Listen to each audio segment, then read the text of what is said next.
Hey everyone, happy Monday. Welcome to Monday's Live Facebook. And today I'm going to talk about adult acne. So for those of you who don't know me, I'm Dr. Linda Marquez-Gadine. I'm a functional medicine practitioner and have been in practice for over 20 years. And our approach has always been a drugless and natural approach. So of course, when it comes to skin, I try to do the same thing. It's natural and it's a drugless approach on how we help people even with skin conditions. So let's just find out a little bit about the skin, because a lot of people don't know the skin is actually the largest organ in the body. Most people think it might be the gut, but it's actually the skin. It's the largest organ in the body. It also is it's acidic, which some people don't know. It's acidic and it has a pH of 5. I wrote a lot of notes for y'all because we are going to go ahead and attach some of these on here so that you can take a look at all that. But it also has its own microbiome. And what is the microbiome? The microbiome is just, it's a community of different type of pathogens, or I would say like friendly pathogens, or bacteria, viruses, candida. Yes, even candida. And there's viruses that live on your skin, but they're there for a reason. They're there to protect you. You have actually over 1,000 type of species of bacteria, and close to, I think it was like close to 80 or 90 funguses. And of course we have viruses as well. So those are some things that most people don't know about the skin.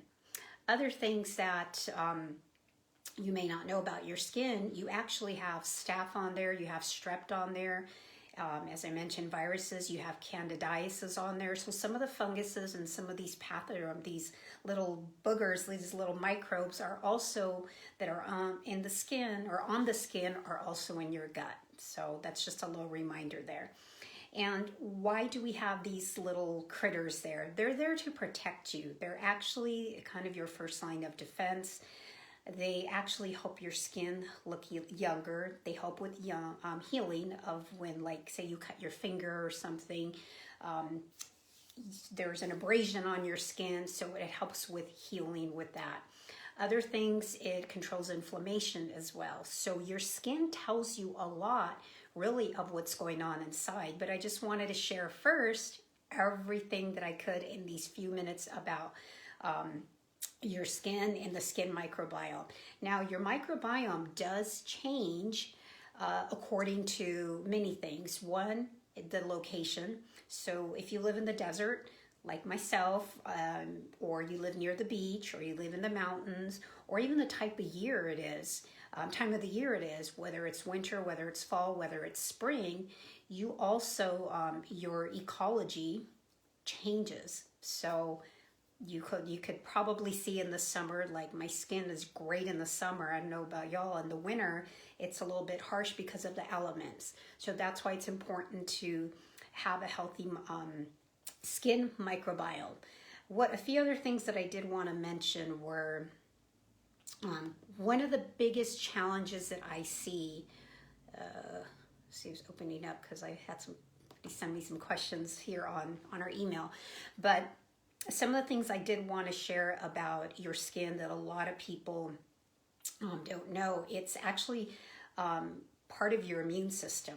So think about that. It's the first thing that comes in contact with anything in your environment, okay? So because your skin is acidic, a lot of these pathogens are actually alkaline. So these pathogens that are alkaline, when they come in contact your skin that is acidic, of course, doesn't want anything that's alkaline. So that's where I would say kind of the little back and forth fighting goes on. But hopefully, if you're not washing your skin with, a lot of these soaps that have all this garbage in there, all these harsh chemicals in there, you're actually stripping your skin of, instead of being acidic, it's going to be, you're changing the pH to more alkaline, which is not a good thing for you. So those are some things that a lot of people don't know when it comes to your microbiome. So let's talk about what causes acne in some of the adults. Well, there's some real basic things. I always go to the number one It's your food. It's what you're eating. And I know that's like a hard thing to swallow, but peanuts are going to be number one.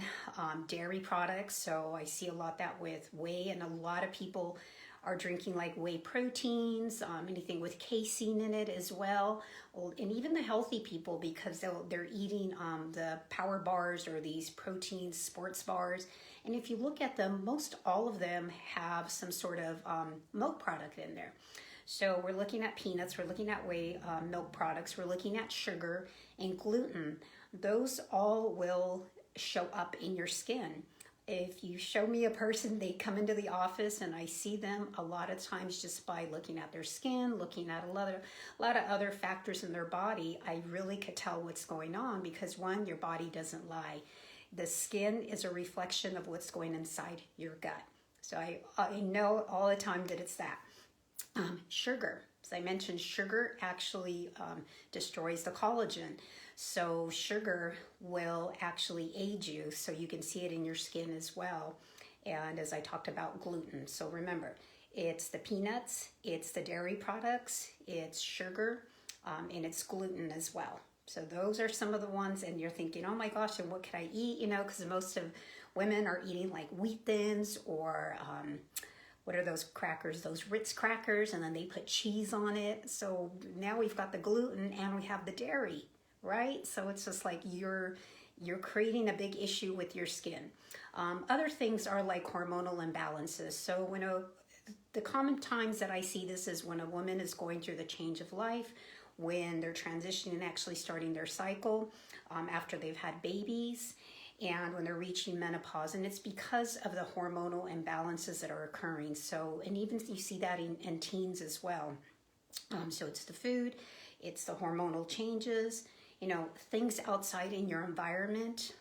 You know, be smart about certain things. It's like your pillow. Change your pillowcase every single week. You know, wash it. Your actual pillow, most people don't ever wash their pillows, but you should be washing them at least every 6 months, because they have so many little mites, lots of stuff on there. And think about it, you're sleeping for 6 to 8 hours and your face has contact on that. It's disrupting that microbiome. So those are a few things that will contribute to why you have that acne. All these foods, what I was talking about, especially the sugar and the whey and the gluten, what happens is it will actually create something called leaky gut.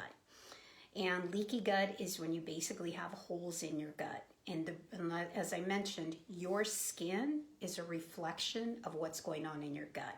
So everything you're eating, how your food is being digested, is what's occurring, is showing up in your skin. So an example would be, excuse me, as I had, it was like I had some eczema and I had some psoriasis. And for years, I mean, I was eating clean. Then I'm like, you know what? I'm going to try something different. I started putting topical stuff, nothing. I was taking probiotics, nothing. And I have a really clean diet. I'm drinking plenty of water, but what helped me is I did a really restricted eating template. And I went carnivore. That's crazy. Excuse me. But with carnivore, within a week, my skin had cleared up. It was insane. And the reason being is because I even had to remove for some time vegetables from my diet, and within a week the bloating was gone, my digestion was optimized, my skin looked amazing, and then I've lost some body fat. You know, I was trying to like retain muscle, so that worked phenomenal for me. So I wouldn't recommend, I'll have to do a video on that, but I wouldn't recommend someone just to go carnivore all of a sudden. It's like you've got to get fat adapted before you can do carnivore, just because it'll be a mess for you. So just trust me on that one. We do have a video on our website. The other thing, so what do you do to fix it? How do you clear up your skin? One, you got to start drinking more water, at least half your weight in ounces. So number two, I love what you say. You cut your greens 7 years ago and haven't had psoriasis since. Awesome. And yeah, definitely. You know, when you start cleaning up your diet, everything just changes in your body, and your body gets smaller and tighter too. That's just one part.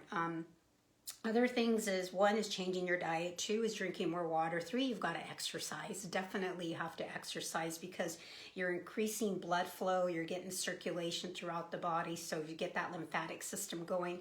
So that's another thing that you can do. There's dry skin brushing. A lot of people use like a special brush to kind of clean out all the dead cells from the skin, so you can definitely do that. I use coconut oil on my skin. I really don't use any lotions or anything like that. So, and I put some essential oils on it, rub it together, and I put it on my skin. I even do it on my face. So that's another thing that you can do. As far as like cleansers, there's not a whole lot of clean stuff out there. I mean, I've been using one product for years. You can just buy it over the counter, and it's something called Purpose. It's dermatologist approved. I mean, it works for me, but I only wash my face like once in the morning and the evening, and in the cold showers. That really helps a lot. Another thing that will help for your skin, I don't know if you've heard of this, but you actually can use shea butter and put some probiotics, mix it in there, and actually rub it in your face, because that helps the skin microbiome. Remember, in your gut, you have that microbiome, you have those community of creatures in there, but you also have it on your skin. But always your skin will, like I said, it'll reflect that. So those are some of the things. Now you know what the microbiome is, how you have all these critters living on you and inside of you, but they're not bad. They're there to help you out. They actually fight off the other bacteria and viruses and other funguses that are actually acidic. So they're there to protect you. So those are a few things that, now you know what the microbiome is, what causes your skin to break out, hormonal, diet, stressful too, because stress triggers hormonal release of insulin. And when you release cortisol, when you release cortisol, you also release insulin. So the sister and the cousin there are wreaking havoc, and what they will do is actually put holes in your gut, and you end up with what? Leaky gut. So if you have leaky gut, it's going to show up where? In your skin. So, all right, that is it for now. I will catch you on the next video, and if there's something that y'all want to hear, just shoot us a message, and we'll have some references down in regards to what we talked about today. Okay, have a good one. I'll see you next time. Bye.